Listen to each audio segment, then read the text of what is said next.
The history of Plentzia, nicknamed La Gallarda, has always been linked to the sea and its estuary.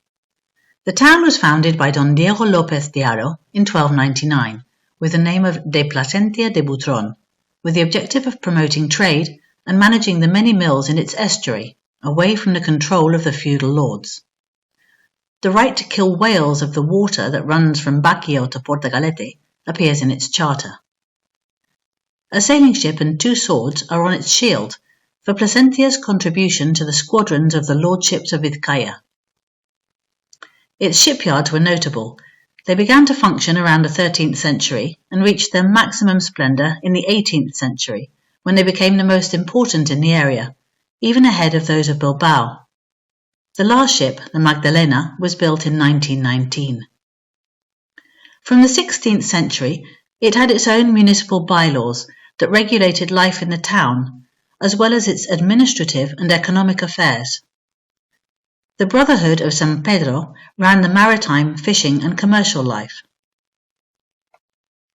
In this century, the church of Santa Maria Magdalena was built, whose bell tower had the double function as defensive as well as religious, also serving as a lookout over the estuary and the port.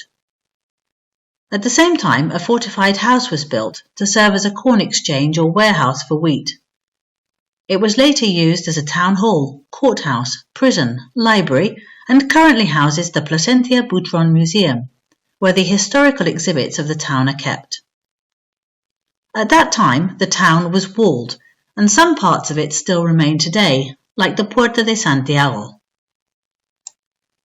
In those times, whaling and cod fishing were important activities, which led many local fishermen to distant seas, causing complaints about the lack of sailors for the king's levy, because they were in Newfoundland. There is a city there, Plentzia de Terranova, probably named by some sailor who noticed the similarity of the coastlines of both towns. As early as the 18th century, Plentzia had one of the first sailing schools, which was active until 1933. Hence the large number of inhabitants of the town and its vicinity involved in the merchant navy. In the 19th century, Plentzia lost its economic position in shipping.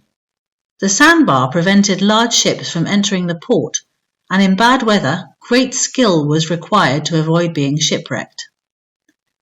Pickling plants were built to process fish as an alternative to economic disruption, but Plentzia needed to reinvent itself. It was the arrival of the railway in 1893 that transformed it into a residential town and tourist destination.